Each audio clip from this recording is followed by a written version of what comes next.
Digital networking with the late Kevin Samuels. Greetings and welcome. During this podcast, I will share how I believe I networked with the late Kevin Samuels, how he may have found artistic inspiration from my IG page, and how I believe he shared advice to me about how to move as an independent artist. I'm not trying to say I knew Kevin Samuels personally, because I did not. Most people online know that most connections or networking starts in the digital chat room or through DMs. I believe DJ Academic said something like that. And Mr. Samuels himself stated that he got his start by commenting on other people's posts and chats. Also, most of the people that are stating that they know him currently online, that's how they met him as well, through commenting and chatting. And over the pandemic, a lot of people started interacting digitally and in this way. I started chatting in Mr. Samuels' chat room around May 2021. This was after seemingly everyone kept talking about him. So I wanted to go see what was going on. When I first started analyzing Mr. Samuels, I was getting Jerry Springer vibes, meaning it seemed like people only wanted to see fights and silliness, yet they found it entertaining. I will say that Mr. Samuels was entertaining. I was about to stop watching or chatting just because there was a lot going on with different debates and topics. But one day I heard the real message. I saw the writing on the wall, and I realized Mr. Samuels had a deeper message. He had a message of healing and restoration, a message I could get behind. I also saw that he played music during his show and that he was a marketing genius. During this time, I was working on my master's degree in marketing and PR. I am also an independent singer-songwriter, so I shot my shot at seeing if Mr. Samuels would network with me.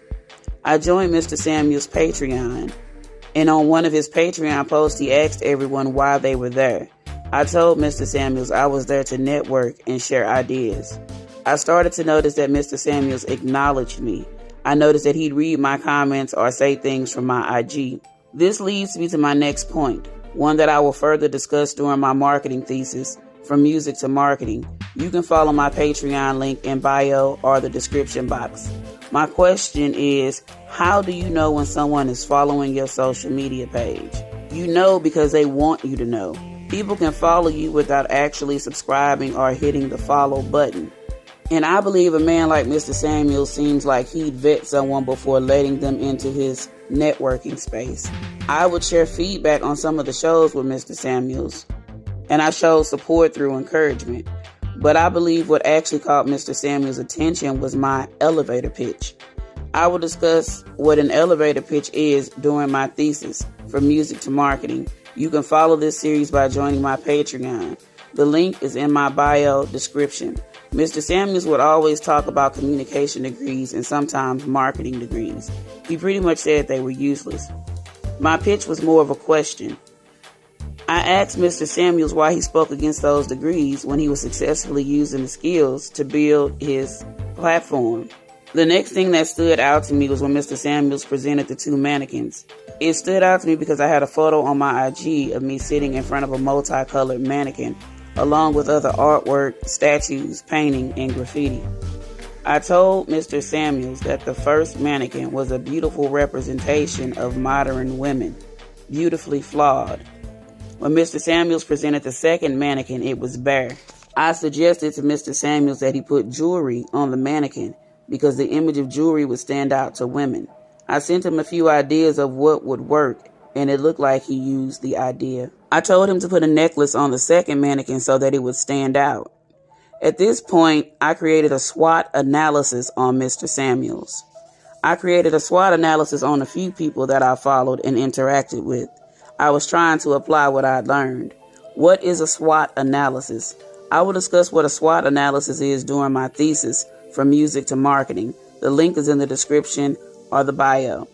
If you'd like for me to create a SWOT analysis for you, my information is in the description bio. In short, a SWOT analysis is a tool used in marketing to take a look at your overall brand to see how you can plan to move forward. I will share what info I shared with Mr. Samuels during my thesis.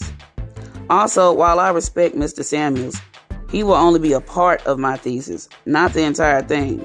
Mr. Samuels always spoke about being on your path, and he is someone I met on mine. I considered him and someone that showed me what I believe to be reciprocity.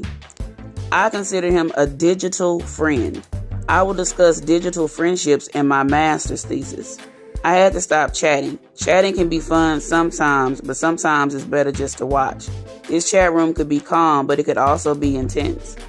Some women will stay and try to go toe-to-toe and fight for their right to speak. I'll just be quiet. I don't go back and forth, and I try to respect other people's spaces. It had become clear at some point that my opinion differed from the chat. It was made painfully clear when seemingly everyone in that chat added me with insults. Unfortunately, in this day and age, a disagreement in opinions leads to disrespect. I don't accept or stay around that type of energy. A lot of women would not stay around for that. Some men mistake aggression for masculinity.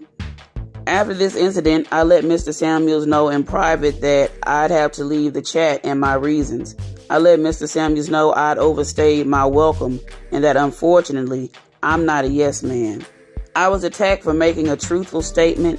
My thoughts had always been the same, but I didn't realize on YouTube it was more of a male-dominated space, so it was my fault for not being able to read the room. Also, I hold both men and women accountable. In some of these spaces, they are only telling one-sided stories. That's their business, though. I told Mr. Samuels I'd still support on IG. Mr. Samuels responded to me via post, by name and chat, and I called into his show once. After I called into his show, that is when I noticed that he'd acknowledged me in the chat. Mr. Samuels seemingly responded in videos, and when I chatted, he never responded through DM, which I really didn't expect him to. I was the one that initiated speaking through DMs because at the time I didn't realize that it was a taboo thing. And I'm not afraid to talk to people. I know that Mr. Samuels could not really speak directly back to me through the DM because when you're speaking to someone that you may not know, it can be a liability, especially if this person has malicious intentions.